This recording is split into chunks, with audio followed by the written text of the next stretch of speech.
Mona. Welcome to the Grand Slam Journey podcast. Great to have you. How are you? Hi, Clara. Thank you for having me. I'm doing really well, thanks. How are you? All good here, and I'm so thrilled to dive into so many topics with you. I've been privileged to have many strong women in my life, and I love meeting strong women like you, actually, not only physically, but also mentally through all the sporting things you have achieved and also having a degree in sports psychology, and you're helping athletes achieve and maximize their potential through strength, but also mental skills and mindset. So I would love to dive into all of that, including obviously you being a 6-time karate world champion, CrossFit Games competitor, Commonwealth Games medalist in Olympic weightlifting.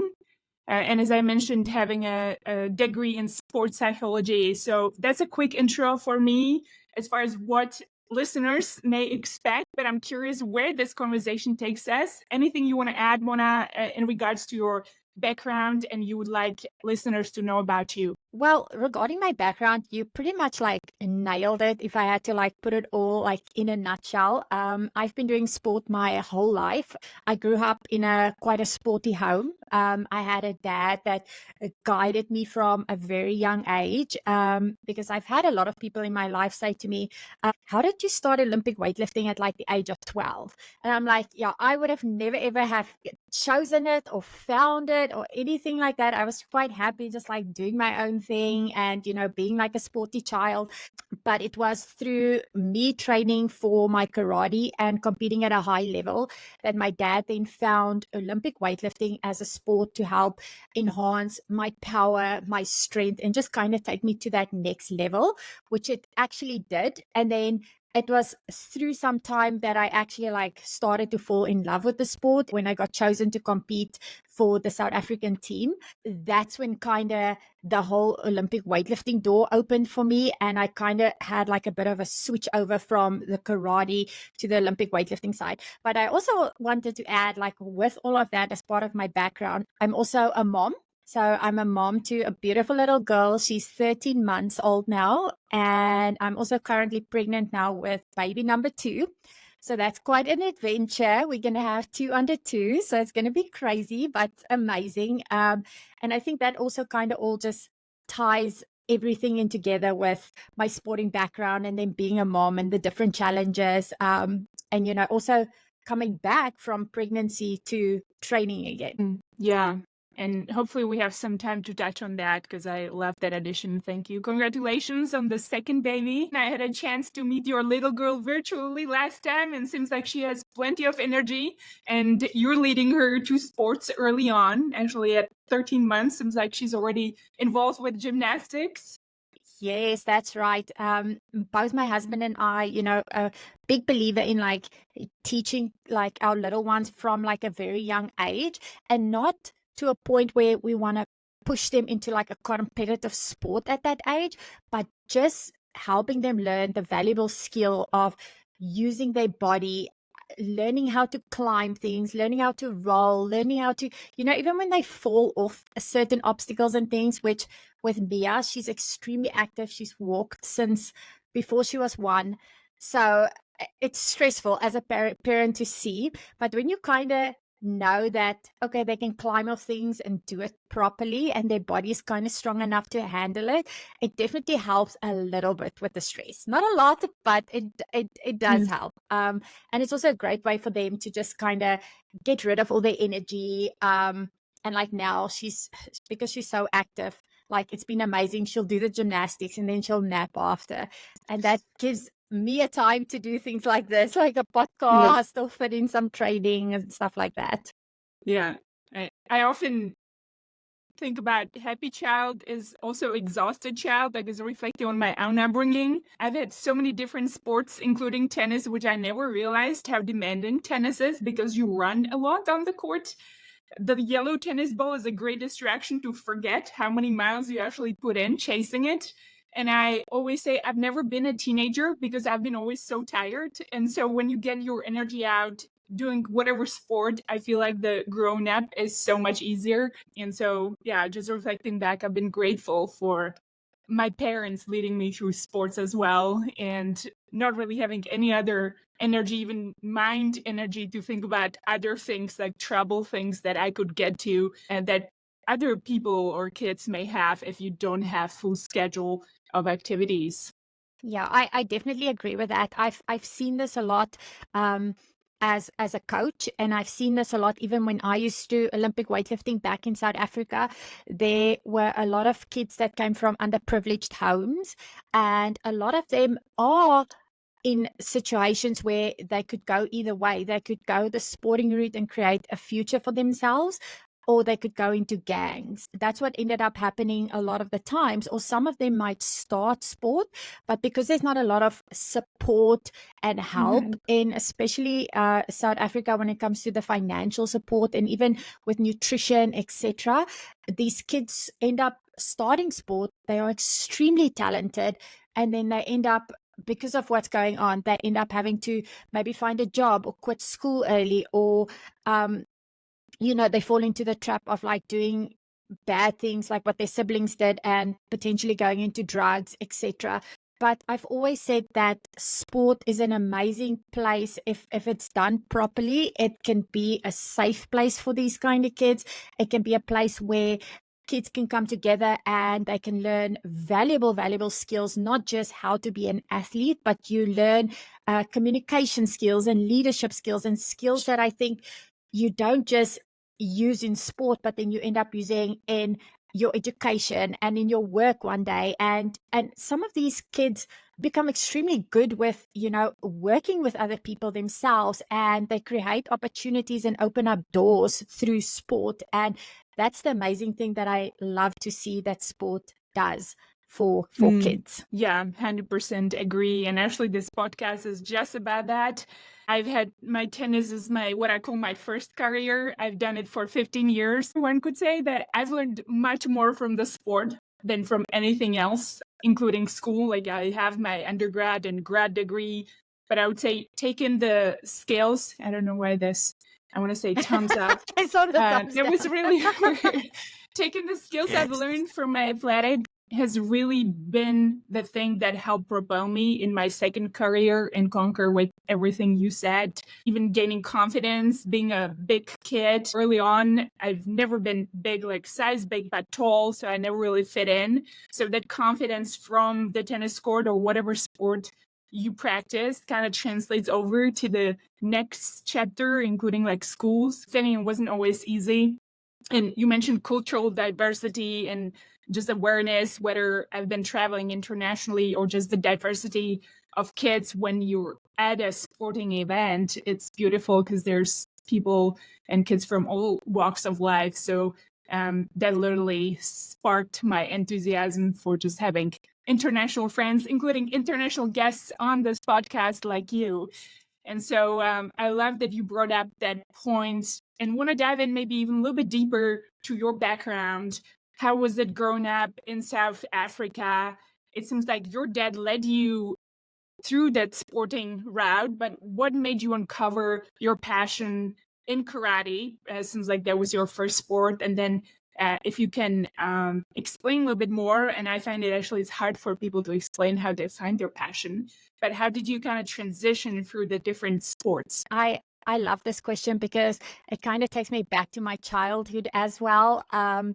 And the way I started karate is I've always been a person, like I said, I've been really active. And I just remember my dad having a whole bunch of books in his like he had this library of books that was just like either bodybuilding or some sort of a sport. And I remember finding these martial art books that he had, and it was of Bruce Lee actually. And I started going through them, and I was about like 7 years old because I started karate when I was 8. And I just remember going through them and showing my one friend that lived next door, because he actually started karate the same time as me as well. And we were just like, how cool would this be to learn a martial art? And I don't actually even know how it came about, but then, we both went to our parents. We were like, we want to start karate. We ended up starting karate at the same club as well. It was one of those things that I loved doing. I loved, again, the culture behind karate. It just looked really cool. When like I said, from a young age, I would either read the books or I would watch martial art movies with like my family and stuff. And I actually started my karate career then when I was 8 years old. And actually, it wasn't as amazing as what I maybe thought it would have been. And I ended up actually failing my very first grading that I ever did. Now, for those that don't really know, karate, it's like a belt system. So you'll start off with, everyone starts off with a white belt, and then you'll go from a white belt to a yellow belt, and from a yellow to orange and green, etc., etc. And it's very rare for a kid to not pass a belt. So I must Mm. have been extremely bad to not even get my yellow belt. And that actually led my dad into saying that, okay, listen, if you want to do a sport, he's extremely competitive himself. He's very driven, like he wants his children to do good in sport. So he was like, okay, I'm going to take you under my wing. I'm going to start training you. This is the last time you're ever going to fail a belt. And that's kind of when my serious training started. And even though I was just 8 years old at the time, it taught me many valuable lessons that I've now carried over into my life as well. Like training under my dad was tough. Like I didn't have a chance to say, oh, I'm tired or I want to quit. It was like, now we're going to start, sacrificing. So when your friends are playing, we are going to be training. So I ended up training a lot from a very early age. But because I loved it so much, it wasn't as bad as what, like, if I had to be forced into Yes. doing something like that. Like I actually ended up loving the training, and I loved doing well. I loved competing. And like you mentioned, with all of that, then I became a 6-time karate world champion. And then with all of that training came then when I started the Olympic weightlifting, that my dad found, or he actually found a coach for me. And again, it was really hard because in South Africa, especially at that time, it was around the year 2000. It was also the very first year that females competed at the Mm. Olympic Games in Olympic weightlifting. And it wasn't a sport known for girls to do, it was like a male dominant sport. So if you did it, people looked at you like, why are you doing a male Right. sport? So there was a lot of stigma around it. When I started off, people would tell me, you're going to start looking like a man and you're going to build these insane muscles. And like what you were mentioning earlier, then fitting in became really hard to a point where I felt like when I was at school, I didn't fit in with the normal school kids. But when I competed and I traveled overseas and we were on training camps, it felt like this is home. I felt like Right. this is where I belong. This is where I'm thriving. This is the place that I feel like this is my safe place. And I think if I didn't have that, my safe place, and going on training camps and traveling overseas, I might have not liked Olympic weightlifting as much as what I did, just because as soon as I went back to school, it was teachers and kids that were teasing me, doing a boy sport, etc. So it was really hard for me navigating the two at the end of the day. And to a point where even when I won medals, when I would be called up stage for them to hand over my medals at school, I felt shy about it and I felt Right. embarrassed about it, because every time I would win medals, it would feel like I'm putting myself in a position where people could tease me and people could pick on me. And like I said, especially the boys, and even the teachers mentioned it too. They were like, what kind of parents would put their kid into Olympic weightlifting? Like, she's going to break her back by the age of 18. Like, it's so bad, etc. And it's so crazy to think how time has evolved, because now it's such a popular thing for females to lift weights. Like females Yes. want to be strong. Females want to feel powerful. Like I even remember when I opened up my own gym back in South Africa, I had a bunch of women that started and they were saying, we love the CrossFit side of things, but we just don't want to lift the heavy weights. And at the end of the day, they were the ones that came to me and said, Mona, we want to start Olympic weightlifting. We want to start lifting heavy weight. We want to feel that powerful feeling. And every time they did, and they would hit a new PR or they would Yes. compete, they would love it even more. So yeah, that's just kind of how I grew up and how I've had to navigate growing up in a situation where I loved my sport. It was amazing. I achieved a lot. But then as a kid, it was a struggle because you have to deal with people teasing you or bullies. And like you were mentioning earlier, like then fitting in was hard. Hmm. I laughed so much at what you mentioned, and I resonate with a lot of it. But at first, I want to ask, was your dad an athlete? Because it's so impressive that he led you early on through actually something like you mentioned Olympic weightlifting, and I want to dive into the aspect of what you mentioned more. But yeah, did he have an athletic background? Yes. My dad is actually quite a good rugby player himself. He played like provincial rugby back in South Africa, which is really big. And Yeah. he's always been very good at what he does, and he was very talented. So for him, because he was such a big sport lover, he wanted to make sure his kids would do good in sport as well.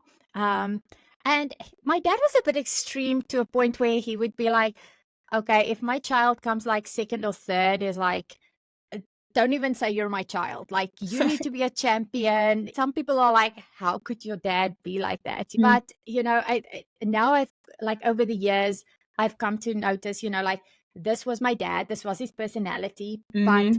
it's also, it opened up a lot of doors for me again. And he guided me into situations where, like, if there were ever situations where I did fail, quitting won't even be an option for me. I would just be like, okay, I'm just going to pick it up straight again. I'm going to go back to the drawing board, and I'm going to see what I did wrong, and I'm going to fix it for next time. Mhm. And I love the aspect of resilience. I've read and listened to some of your podcasts. You talk about that. And I do want to tie into what I would call the tough love upbringing, because I've had sort of the same thing. My parents, I feel like, were always tougher on me than anybody else. They were like the first to point out what I could do better. We actually still laugh at it. I just came home from Czech Republic yesterday, and my mom always got to remind us, this isn't perfect, or this isn't, but it's her way of showing us her love. And it can be hard for people at some point, but once you kind of grow through that point, I'm so grateful for it, because that resilience and not being even afraid of feedback and what other people tell you is always how it's been framed in our family.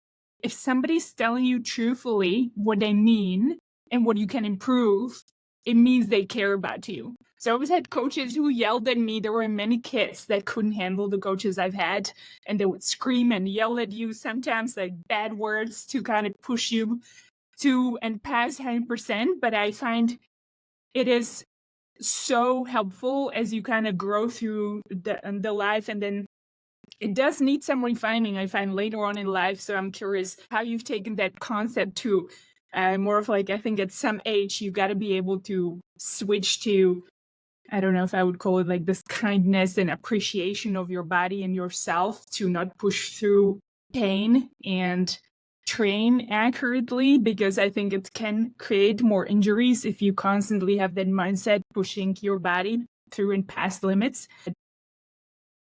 I do love also what you mentioned about the weightlifting. I do not Olympic lifting, more of powerlifting for a workout. And my mom and dad always remind me, you're going to be so big. Like, there's this stigma associated with, once you start lifting heavy weights, you're going to suddenly grow muscle. And people don't realize that it's really hard to grow muscle and be strong. And it requires discipline and daily repetition and refinement of skills, including nutrition. There are so many aspects that goes into building strengths.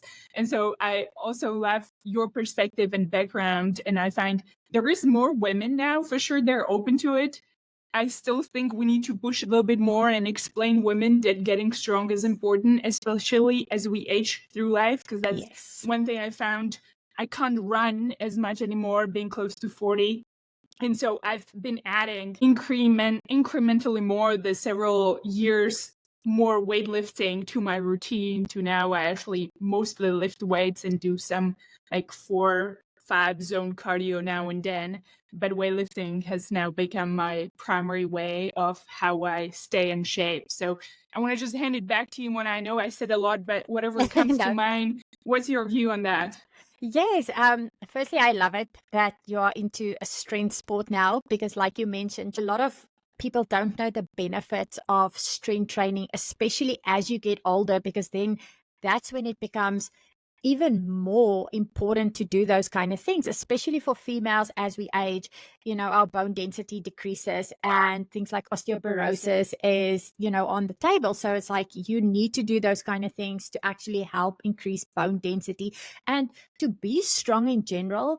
Like the woman that I've seen who has done some sort of a strength training their whole life, like some of them are like in their 80s now and you won't even say it, like they are walking around, running around, they look really good. You can see a difference in the way they present themselves, in their posture. Everything about them just looks strong compared to like if you've seen someone who potentially haven't lifted weights for maybe their whole life, maybe they've been sedentary. You can see how those kind of people age compared to the ones who's done strength training.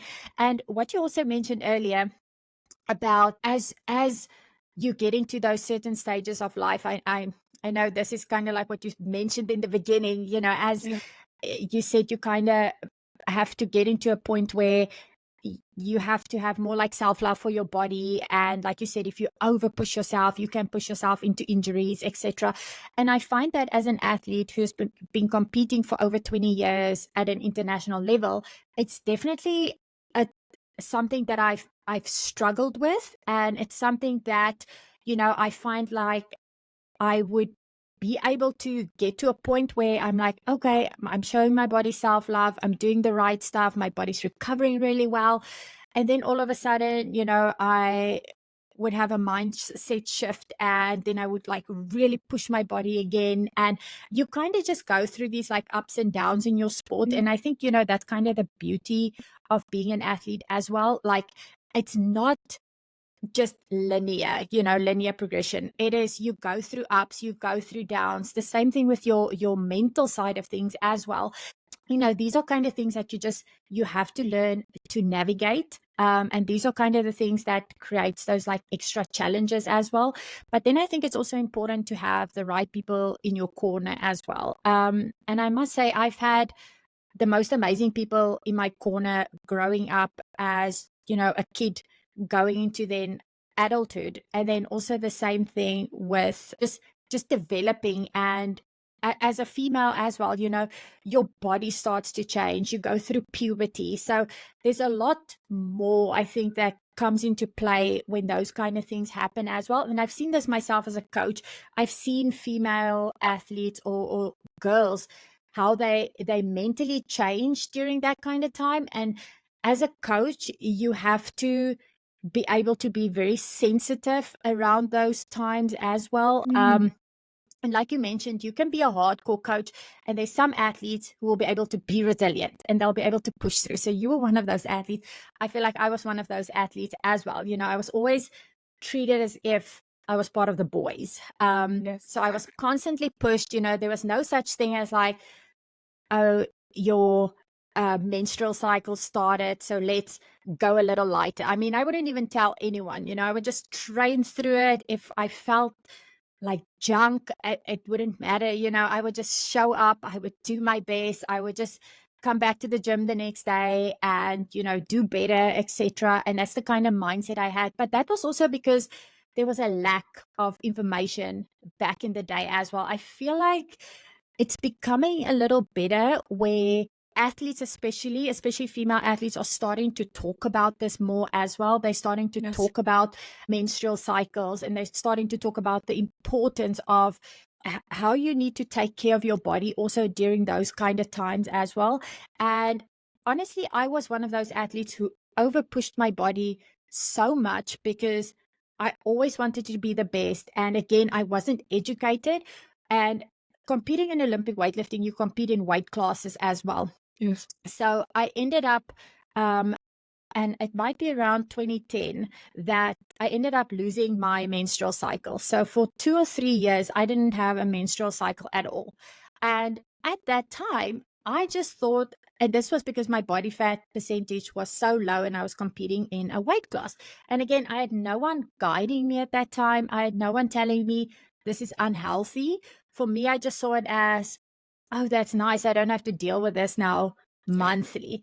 But without even knowing like how I've educated myself over the years and things that I've learned about the body, etc. Now I know how important that part of the body actually is. Like that is a way of showing you are either healthy or you are unhealthy. And when there starts to become troubles, and this is what I picked up later in life, because then I struggled to fall pregnant. I ended up with endometrial polyps. I had to go for surgeries, those kind of things. Mhm. And those are the kind of things that I only years later realized that how much damage I was doing to my body. But again, if there was the proper forms of education and females were Mhm. educated and coaches were educated, because back in the day, we only had male coaches. So men naturally, it's not a topic they feel comfortable with. I feel Yes. like nowadays, some males are a bit more inclined to know a bit more of it. Yeah. And I was actually lucky. My weightlifting coach that I found, I think it was around 2011, 2012 as well. Like he would ask me these questions, like he would say to me, is it that time of the month? Especially if I was hitting really high numbers and potentially my technique wasn't looking good or I was feeling a little off. I started to realize then, okay, this is actually important and it does play an important role in my performance as well. But like I said, I just feel like there needs to be a lot more education out there. Mhm. And female athletes, they are trying, they are talking about it, but I feel like it still isn't taken very seriously. Because again, it's a way of showing your body is either healthy, you are on track, like when a female ovulates, like that's the time she's also the strongest. But we don't know these things. I only started knowing these things when my husband and I were trying for a baby. Yes. And it blows my mind because there's so little research out there, and they Yeah. definitely should be more. Yeah, I agree. I've also recently started seeing some of my friends now that are retiring in tennis talk about it just because they're having babies, and I actually concur with everything you said. I haven't had a regular menstrual cycle, I think, all the way through college. And I always seen it like you. I was like, good, I don't have to like deal with it, and just the amount of training you put in, right? It just kind of changes the body and the tiredness and what it needs to focus on. But I also think about the connection of the menstrual cycle to mindset and think about like peak performance. And so looking at it back then, I think, again, I'm really grateful that we've been kind of pushing and training through it, because in some ways, when it comes to competition, like you don't pick on which day the competition is. And I actually Exactly. truly believe my hypothesis. Sometimes when you look at women's sports, at least especially in tennis, there seem to be more ups and downs on the women's side than on the men's side. And I actually truly think that there is this aspect of like recovery and readiness. Obviously, that's on both sides, but that menstrual cycle and where we're at and at certain point can create much more variability. There are people that are starting investing in the apps or in some more research about kind of that, including now kind of the menopause, which is really great that I see more books and more things come out. Hopefully, more and more will continue to come up to kind of see that there's the biological and hormonal differences that require us to pay more attention to certain things. I definitely agree with you. I think, again, it's a struggle, I think, for females, and people don't actually realize like the things that we have to deal with, because like you mentioned, there's a positive to it that Yes. we never made it a mental thing. So when Yes. we would compete, we wouldn't mentally psych ourselves out because we knew we were going to potentially have our cycle at that time. And there was a time, and it was so funny because I felt like every single international competition I had was the exact same time my menstrual cycle started. Yeah. And I was just like, man, it's just something you have to deal with. Like you said, if it's competition day, you can't be rocking up there and just being like, oh, I've got my cycle, so it's okay if I'm not performing at my best. You can't have that mindset. Like, you have to compete and give your best, especially if it's at such a high level and you've got so much at stake. You've got potentially sponsors, you've got your coaches, just have so many people behind you, and yourself as well. Like, in order to show up, like you said, you can't choose the day that it's going to be your competition day. So sometimes you just have to put it aside and be like, okay, I have my menstrual cycle. Normally it is a time where I don't feel my best.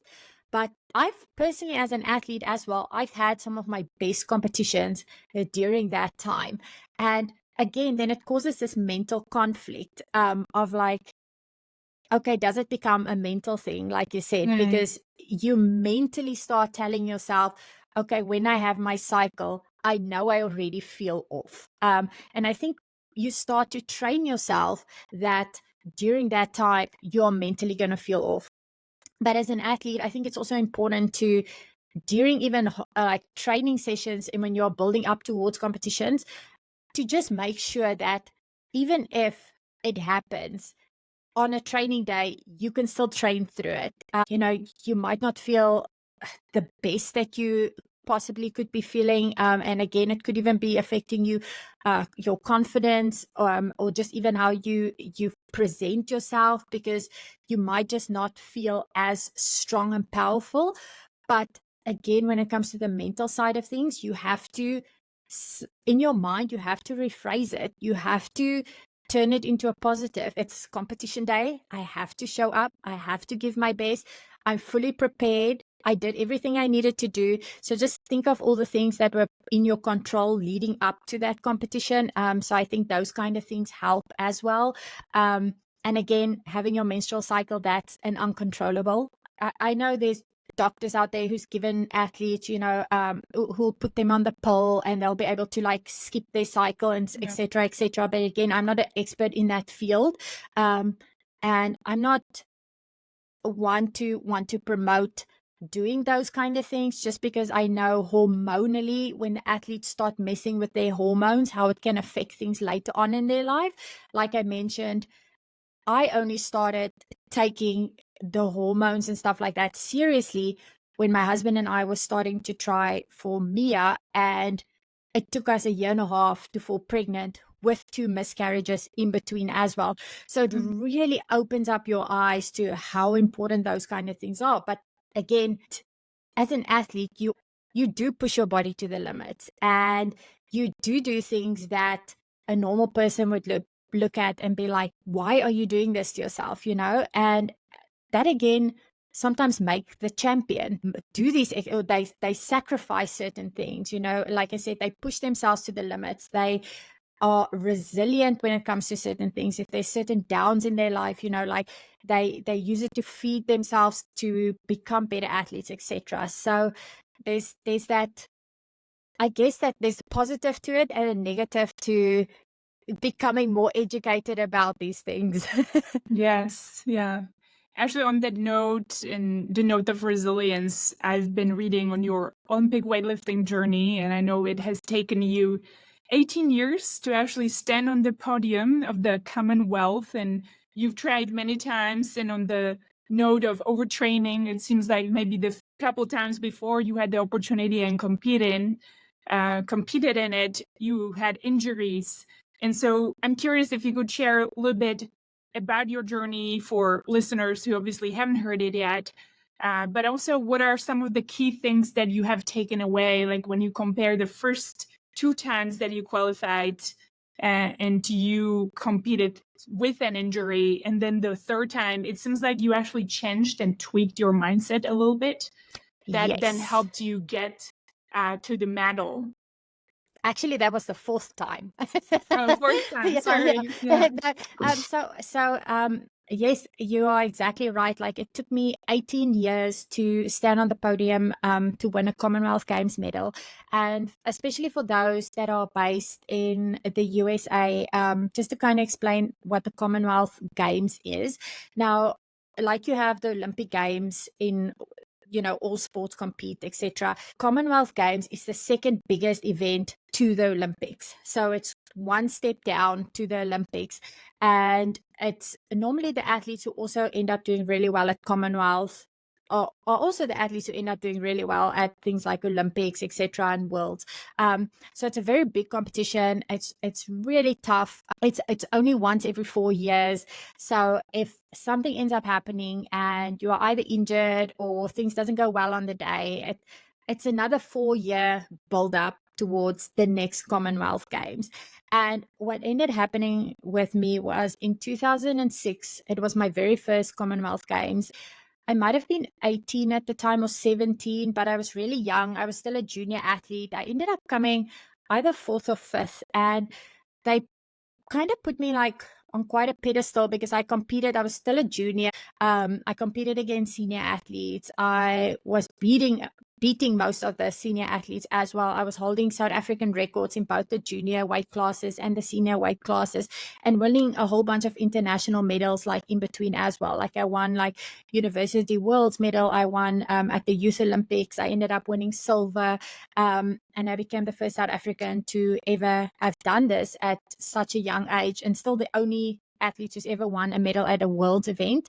So there was a lot of hope for me going into the next Commonwealth Games. And with that 4-year build-up, going from the 2006 Commonwealth Games to the 2010 Commonwealth Games, the build-up itself was really good, I'd say. But that was also the time I was studying to become a sports psychologist. Like you mentioned, I've got my honors degree in sports psychology, and I had a lot on my plate. I had my studies, I had my internship, we had our thesis that we had to do. And I had to work as well during that time to get like intern kind of hours so that I can become a sports psychologist after my studies, etc. And leading up to the 2010 Commonwealth Games, like I said, the preparation itself felt really good. I had a lot going on at that time, but I've always been one to be like, I thrive under pressure. So I didn't even use it as an excuse. I didn't see it as anything bad. I just knew I had to wake up earlier in the morning. If I wanted to get 2 sessions in a day, I have to train at 5 o'clock in the mornings, and then come home, and sometimes at like 6, 7 o'clock at night, do my second session. And it was full on days, 7 days a week. And my 2010 Commonwealth Games, I ended up going into the competition feeling really good. And I pulled my calf muscle. I think it was the 2010 one that I ended up pulling my calf muscle on the day. Yes, we were in India for that games, and I ended up getting my snatches. But in Olympic weightlifting, if you don't get either your snatches or your clean and jerk, you end up bombing. So they give you a total of 0. And because it's one of those competitions as well, it's on national TV. You have the whole country supporting you.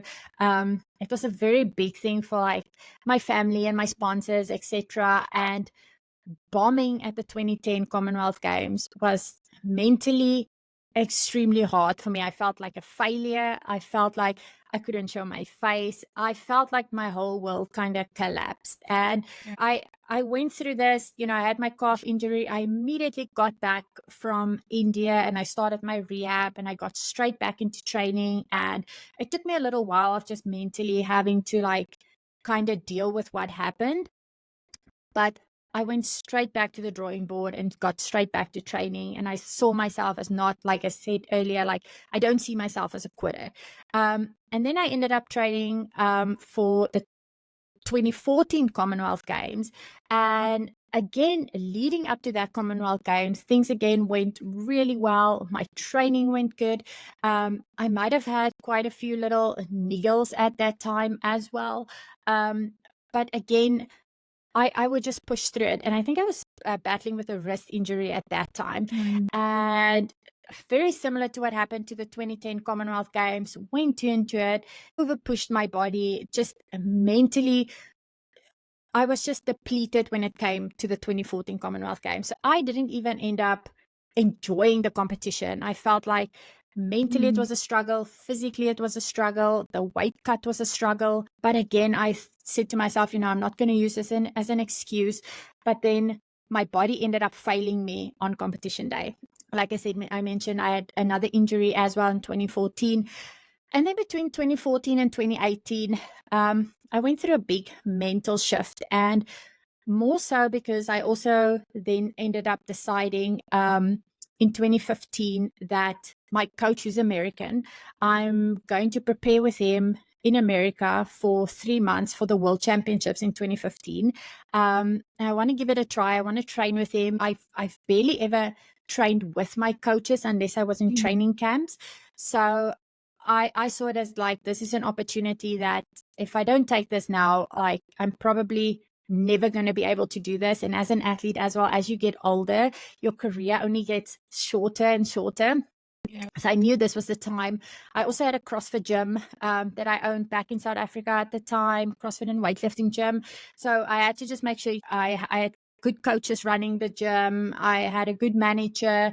Things were still going to go as planned, so that when I go to America for 3 months to prepare for my competition, that my gym wasn't going to fail. So you kind of have the whole stress of the business side, but then you are also an athlete at that time. And preparing in America with my coach was probably the best thing that I could have done. It made the world of difference. I competed in the 2015 Worlds. I got 6 out of 6. I broke South African records. I made a huge total. I actually ended up going up a weight class as well, which was the best thing I could have done. I just felt so much stronger, and the environment itself was so amazing, to a point where when I came back in 2015, I knew that I wanted to move to America. I just saw it as, this is a place where there's so much opportunity. This is a place where I can see myself growing. This is a place where I can just see myself evolving. And because they took sports so much more seriously than what they do in South Africa, especially when it comes to Olympic weightlifting, I wanted to give myself that opportunity. And I knew if I didn't, I'd probably end up regretting it. Even though I'm a very introverted person, when I know in my heart that this is something I need to do in order to grow or to get to that next level, either in my sport or in my career or in life, I need to do it. And I put my mind to it, and I'm like, nothing's going to stop me. I'm just going to do it. And yes, I ended up moving to America. I then opened up a weightlifting gym in a CrossFit gym as well in Austin, Texas. And I ended up working with quite a few special forces athletes, or special forces guys. And I ended up also opening up a youth weightlifting section as well. And that's when I created like this whole youth weightlifting program, which again was amazing, because training kids is just one of my big passions. And just being in that atmosphere, and I think taking that next step, it put me in a place where I was closer to my coach, and we could work more closer towards, my actual goals. And during that time, he actually said to me that, Mona, I think instead of training twice a day, because you always have so much on your plate, you're always so busy, because you've been injured the whole time, you're constantly sick, we need to take it down a notch. I think we need to train once a day, and we need to trust in the process that you are going to still perform as well or even better by just being able to recover more. And it was a big mental shift, because I was always a believer of like, yes, quantity over quality. But for an athlete going from 2 trainings a day to just 1, you go from like, how many sessions? I had about like 10 sessions a week, from 10 sessions a week to now doing potentially just 6. It was a big change for me. And mentally, I didn't know if I was ready in the beginning, because I thought, what if I get weaker? I need to put in the extra work, etc. But I also knew that I 100% trusted my coach, and I trusted in the process. And I said, you know what, let's do this. We've got nothing to lose. And immediately I started to feel so much more energized. I started to feel mentally so much more like recovered. I started to feel like I could focus more on like my body and my recovery and just being more me and enjoying my sport instead of actually just like breaking my body down every single time. Mhm. And like I mentioned, leading up into that 2018 Commonwealth Games, I went into the Commonwealth Games with no niggles. Mentally, I just felt so much more ready. I felt excited to compete. I felt that hunger again. And I just had a different feeling going into it. I was like, whatever happens, like, I just feel ready. And I went Nice. there. I felt so much more confident. I wasn't just fatigued all around. And yeah, I ended up having my base competition day, got 6 for 6, again, broke South African record, stood on the podium, probably like made history for South Africa because I was the second female ever in Olympic weightlifting to win a medal at a Commonwealth Games. So it was an amazing moment. And I always forget unless I look back at what I've achieved. And it was just such a special moment. But like you mentioned, it took a lot of resilience and hard work. But also, there's a time in your life where if something isn't working, you have to change things and you Yes. have to have that mindset shift and you have to do things differently because otherwise you just do the same thing over and over again and get the same result. And that's just when you know, okay, things need to change. I love so many things about your story and what you shared. Curious though, how old were you when you were training for the last one and you realized you need to dial down the amount of training? I think I might have been 28 or 29. I was close to 30. I've already then been doing the sport for close to 20 years. Yeah. And, you know, in my 20 years of training, I never changed the way I trained. I just pushed, push, push. And you don't realize like training the way you did when you were 12, comparing training, you know, the same way at 27, it's just not the same thing.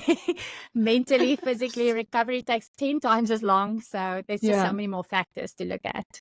I laugh because I've gone exactly the same route. I think mine actually started earlier. My hypothesis, and kind of would love your opinion on it, especially women, because I say we start aging sooner because we stop growing a little bit sooner, right? I actually think that the reevaluation of the amount of work that needs to happen should start at least in already like early 20s. That's I where agree. I actually overtrain a lot because I would be used to training 6, 7 hours a day from 13 to 20 in a tennis academy. And in tennis, there's like a lot of things. So it's not just obviously tennis skills, but you have the conditioning, you have some strength, agility. Like there's many components of the game that you can train individually separately. And then when I came to college, I was like, oh, this is like normal. I used to train this much. And you don't realize how much more wear you're getting, including if you're not getting enough sleep because you're studying. So your body cannot recover because you're up and you have exams. And so you have to take all of that into account. And the recovery at the university actually wasn't as good as what I was used to before. So what I'm trying to say is really important also what it seems you had in this instance, a coach and people who pointed out to you and help you navigate that mindset shift, because I've gone through it myself and I was like, I was so stupid. If I trained less, I could have been such a better athlete because I wouldn't have all the injuries. So I always had in my mind, I need to push the body to and past the limit. And when it started breaking down, it usually breaks down when you're close to at least your level of perfection, right? When you think everything is going good and you push just a little bit, it's typically, as you actually had experience before the biggest competitions, because you're trying to be perfect or as good as you can to build up towards that. It's just one little thing that happens and it kind of breaks. And so you almost feel it like your body broke down and you're mad at the body instead of just reflecting, maybe I should dial it down. And so it was really great that you had that coach next to you. And again, you train with him so he could observe that and help you navigate. Less is more. You need to step back. And I think especially for athletes or people who are used to driving, that pulling back is so hard. It is. And I feel like it's something that you as the athlete it's much easier if a coach tells you to do that. And that's why I always say, Yeah. it's so important. Doesn't matter how good you are in your sport, you need a coach. Because I feel Mhm. like if we didn't have coaches, if we had to take control of the wheel, like you mentioned, like we would just be going full force all the time, until our body just physically and mentally, we just break down and our bodies is just like, nope, we just can't carry on. Yeah. And so maybe going back a little bit more to the mindset, because you described quite a bit of the mindset and changing mindset in many different ways, but especially in Olympic lifting, I love watching Olympic lifting. It's just so impressive the amount of weight you all are able to lift, in just such an elegant way. But like when I'm watching, it's like, oh my God, like how can they snatch or, clean and jerk that amount? And from my own, more of a powerlifting now, I've done some Olympic lifting actually when I was at a CrossFit gym. You may know Joanne Ada and Max Ada. They were part of a CrossFit CSA, so they taught me Olympic lifting technique. I find it's a beautiful sport to move the bar in such a elegant way. But It's you an also art. only have that one lift. So when you get on the stage, I always look the facial expression and the body expression. Like everybody, when they walk, they have their little different routine, even how they grab the bar, or it seems like you're going through so much in your mind. So that probably translates to all different parts of your life. What do you want to share, Mona, about that, your preparation for it, the mental side, and how you've taken that to different aspects as well, or to your other athletes that you now coach? Yes, I think that's such an important question, Clara, because, you know, I also think that especially when people start the sport of Olympic weightlifting, for them starting it, like, they have this like thing in their mind of like what they want to achieve. And then they realize, wow, Olympic weightlifting is actually really hard. And I always say, it's really hard, but, you have to break down the movements. And once you start mastering the skill of doing the movements, then automatically your body starts remembering. And that's when you also start to feel like super proud of yourself. You're like, wow, I actually know now how to snatch, or I know how Yes. to get under the bar. And even as an athlete, it's constant growth. It's constantly like technical things will come up. So you will find that even if you've done the sport for 10 or 20 years, like your coach will always pick something out and be like, oh no, you need to pull closer, or you need Yeah. to push more with your legs, or you need to get full extension, or you need to be more aggressive with your punch or something. But it's also, again, it's the beauty of the sport because there's all these like little challenges as well. But when it comes to the mental side of Olympic weightlifting, I feel like it teaches a lot of patience. It teaches you to also have that mind muscle connection. But then again, when it comes to training and competing, and I think this is sometimes where athletes tend to go wrong, or when they start to compete, they have a whole different approach when it comes to routine than what they do in training. Now, I always say, the way you train is the way you compete. So you need to make sure that mentally you do the same thing that you are going to do in competition. Physically, you need to do the same thing as what you're going to do in competition. Because at the end of the day, when you compete, there's a lot more things that come to play. Like there's nerves and there's adrenaline, and there's now you are the only person on a stage potentially with a whole bunch of people in front of you. Like now there's judges, and you need to know where to look and not get distracted, and you need to walk onto that platform and 100% believe that you can do this weight. I think we spoke about it a little bit in our conversation that we had prior to the Yeah. podcast. We talked about, like if you go and do that weight, you can't have an ounce of doubt. You need to 100% believe. And the thing also about weightlifting is, even though there's so many components to it, you can't overthink it. So that when you step onto that platform, you might have one or two cues that you think about, but that's it. What I normally do is, when I step onto the platform at international competitions, etc., I'll chalk my hands up and stuff. And I've got my little like routine that I do is like I'll walk up and down. But during that time, even when I walk up and down, I will literally just focus on my breathing. And this is something that between 2014 and 2018, I really started to focus on as well, because I'm an athlete that I can do really well in training. And then sometimes when I would compete, my nerves would just take over, that when I stepped on the platform, I would literally feel numb. I would feel like I'm not in my body. And when I touched the bar, things would just feel out of sync. And I then learned over time that that was also because then when I walked onto the platform and I was so nervous, my breathing wasn't in sync. So that was one thing that I really focused on going into the Commonwealth Games, was focusing on grounding myself, focusing on getting my breathing properly. And that helped me not just feel more focused, but it also helped me feel stronger when I did my actual lift. But again, that's something that it took years and years and years for me to be able to master. And even once I mastered it, there's still competitions after that where I wouldn't get it perfectly. But again, it again starts with training. So if you find something that works, I always say stick to your routine. Make sure you do it in training so that when competition time comes, you're not doing new things. You're not all of a sudden now, because it's competition time, you're eating different. You need to sleep more. You need to focus on different things. If you're not used to listening to music in training, don't go into competition now all of a sudden listening to music, because it could distract you.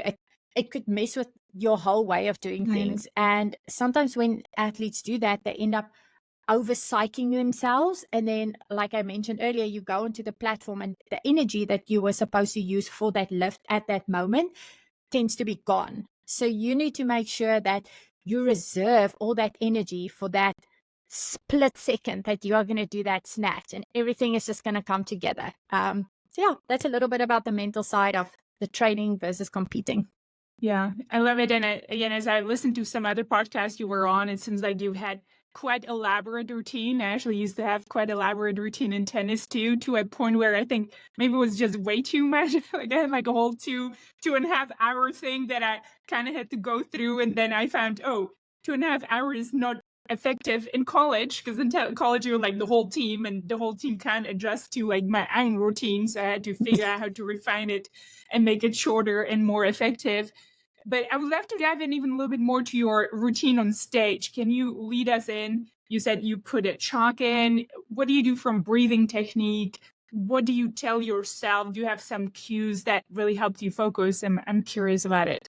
Yes. And again, this is something that I felt like over time, I mastered a lot more and more as well. And I think even as an athlete as well, if something doesn't go according to plan, say for example, I thought I'm going to be called up in 3 attempts time, which gives me roughly like 3 minutes before I step on stage. And in weightlifting, there's a lot of technical things that happen behind the stage as well, and tactical stuff. So sometimes coaches would change the numbers that, the athletes would lift on the actual platform at that time. So then all of a sudden, if I thought to myself, I still had maybe one more warm-up attempt to do, now all of a sudden they call my name, because coaches have now changed what their athletes are starting. And as an athlete, you cannot panic. So the first thing you need to do is you need to what I've noticed over the years is like, I ground myself, I tell myself, whatever happens, I'm ready. So if I'm one warm-up short, it doesn't matter. I'm going to step on stage and I'm going to do this weight. So the first thing I do is I always make sure that, when I'm at the back, I will always focus on the positive. I will always tell myself, really motivational things like, I'm strong. I did the work. I also walk at the back with a different kind of presence as well, because I find that if I'm sitting there, because I'm also a very introverted person, if I just sit in between my lifts as well and my shoulders are rounded, I automatically feel less confident and I feel smaller, and I just feel like all these other girls around me are lifting all these big weights. Am I actually worthy of being here? So I walk into that backstage, and not arrogant, but I walk in there knowing that like I'm ready. Whatever weight's going to be put on the bar, it's me and the bar. I don't care about what anyone does around me, because my coach is the one who will say to me, okay, it's now time to do this warm-up lift or that warm-up lift, etc. So I only focus on the weight itself. Now, one thing I also do is I've got like a training playlist that I listen to. And sometimes I will only have like 1 or 2 songs that I will choose, and I'll play them on repeat over and over and over again. And I Yeah. don't get bored of them. They always motivate me. It's so funny. But those are the songs that even when I walk onto the platform at the back, I'll play those songs in my mind because it tends to make me feel confident. It makes me feel happy, and it makes me feel like, man, I'm going to do this weight. And it's so crazy what music can do. And I know there's some athletes out there that they don't listen to music. They're perfectly fine of just sitting with their own thoughts. But I don't want to sit with my thoughts because I don't want a negative thought to creep in. So I'll listen to my music until I step on stage. Like I mentioned earlier, like the way I walk onto that stage, I already try and walk on there as if I know I've already got this weight. Like you can't walk onto that platform having any doubts. I visualize as if I've already done the weight as well. So I'll chalk my hands up. I do my little walk at the back like once or twice. I then will close my eyes. I'll do a quick visualization of me actually completing the lift and seeing how I want that lift to be done. I speed it up a bit because obviously you only have a minute to walk Yes. onto the platform and do your lift. And I go to that bar. Again, when it comes to my breathing, I do nose breathing in by my nose, out by my mouth. And I tend to just wait until I feel like, okay, my heart rate is regulated, and then I go and I do that lift. So again, there's not a lot of thoughts that happen between me and doing that lift. I have maybe 1 or 2 things, but it's more my approach, my breathing, and then just like being super aggressive when I do that weight. Mm-hmm. I love that because I've had similar kind of routine in tennis and perspective. And I find in those moments, the less you can think, the better. So if you can actually get to your zone of just having no thoughts, it's almost the best. And it seems like you've also studied the mindfulness and just trusting that movement and trusting that body. It knows how to move. So if you just get in and let it do its thing without any doubts, that's when you can be the best. Just think positive. And you also talked about visualization and the power of visualizing, which I've also done in tennis. So actually on that note, I find it's really important for coach and athlete to find this fit. You've given some examples from your career, and I think it's important in the skill of the sport, but I think in the mental aspect, even more so, because everybody is a little bit different. Everybody's mind works a little bit differently. And so we need to find almost our own routines and things that work for us to rewire our thoughts from the negative or restrictions and anxiety to performance and this almost empty space of letting our bodies just flow to perform the movement accurately. Do you have any tips on that, Mona, or how do you find that athletes match kind of coach match, and how do you coach your athletes through that mindset shift? Yes, definitely. I again, through my year, even though my coach wasn't like a mental performance coach or a sports psychologist, he was really good with knowing how to ground me, and he didn't panic. And again, for me, I feel like that's really important with a coach that, things aren't always going to go according to plan. You're not always going to win all the medals. So when that happens, you and the coach need to be in sync. But I think the first thing that needs to happen, there should be a really strong trust bond between you and your coach, because that's when you believe that if your coach tells you you can do this weight, even if your coach isn't a sports psychologist, you need to know that my coach won't tell me I'm going to do a weight if he doesn't really believe I'm not going to do that weight. I still remember there was one competition where I almost clean and jerked double body weight. I clean and jerked 120 kilos, and it was the first time I've ever done that weight. The plan was to go into that competition and do 115. My coach said, we're just going to go up to like 95%, super light, compete. And then my coach just said to me, like, you're looking really strong today. Let's just put 120. And at first I was like, because my coach's name was Dutch, I was like, Dutch, that's Firstly, that's not 90%. Like that means like we're gonna do a super heavy competition day. And then my coach is like, you know how to clean and jerk. Like, what's the issue? I was like, yep, he's right. I'm just gonna, psych myself up. I know I can do this. Dutch won't tell me I can do 120. If he doesn't believe I can do 120, Yes. even though afterwards he was like, he took a big chance, but he also knows that I'm a very gutsy lifter. So if he shows a lot of confidence in the fact that he knows I can do it, I grab from that confidence and I automatically believe then that I can do it. And I think that's a really strong dynamic that if you have that with a coach, you guys are probably going to go a long way for a really long time.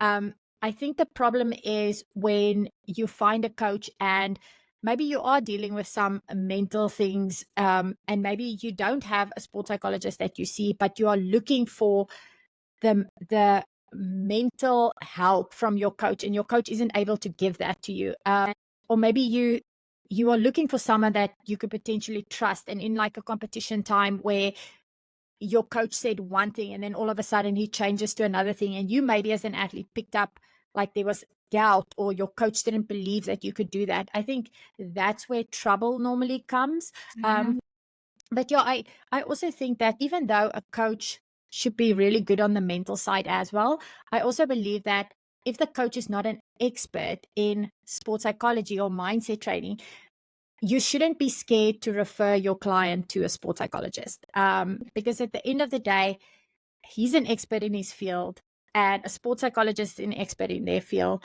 And sometimes just having the two of them could make a really good team. And I've seen some really good dynamics where there are athletes who have sports psychologists, and having the sports psychologist on the side has made a huge difference in the way they perform. It's made a huge difference in even their communication with their coaches, because I think often what ends up happening is like an athlete, you don't share every single thing with your coach. And it's important if you do want to have that really strong bond and you do want to get to the next stage, like in competition, or you want to reach high levels, you and your coach need to have, like I mentioned, that trust bond, and you need to be able to share certain things with your coach.